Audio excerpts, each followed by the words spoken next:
शमशेर सिंह जी अंबाला से। राधे राधे महाराज जी। महाराज जी, भगवान जी गीता जी में कहते हैं अवश्य में भोक्तव्यम कृतम कर्म शुभाशुभम। मनुष्य को अपने द्वारा किए गए शुभ या अशुभ कर्मों का फल अवश्य भोगना पड़ता है। महाराज जी, एक वाणी जी में संत पलटू दास जी महाराज कहते हैं कि पलटू लिखा नसीब का संत देत हैं फेर। महाराज जी, इन दोनों वाक्यों में क्या रहस्य है? हाँ, जब संतों का संग करते हैं तो भगवान के चरणों की शरणागति प्राप्त होती है।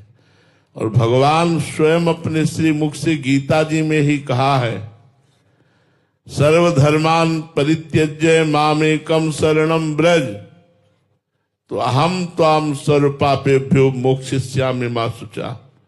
जैसे हमारे जो न्यायालय हैं उनमें फांसी दे दी जाए तो एकमात्र राष्ट्रपति का अधिकार है कि वो माफ कर सकता है, ऐसे ही हमारे भागवती न्यायालय से पास हो चुका है कि इसे ये शुभ कर्म भोगना है, ये अशुभ कर्म भोगना है, लेकिन भगवान उसे माफ कर सकते हैं।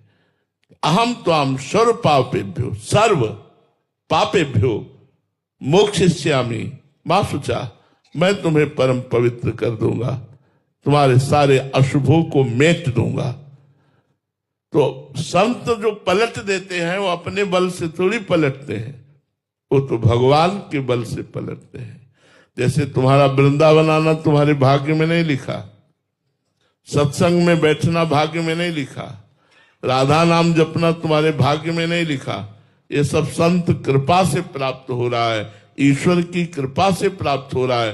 तो यही कृपा आपके भाग्य को पलटते हुए मोक्ष तक ले जाएगी, भगवत प्रेम तक ले जाएगी। तो यही हुआ भाग्य का पलटना। मूलचंद जी आगरा से। राधे राधे महाराज जी। महाराज जी, संत सानिध्य व संत सेवा का फल क्या है? स्वयं में साधुता के लक्षण आ जाना और भगवान का अखंड स्मरण प्राप्त हो जाना। यदि संत संग कर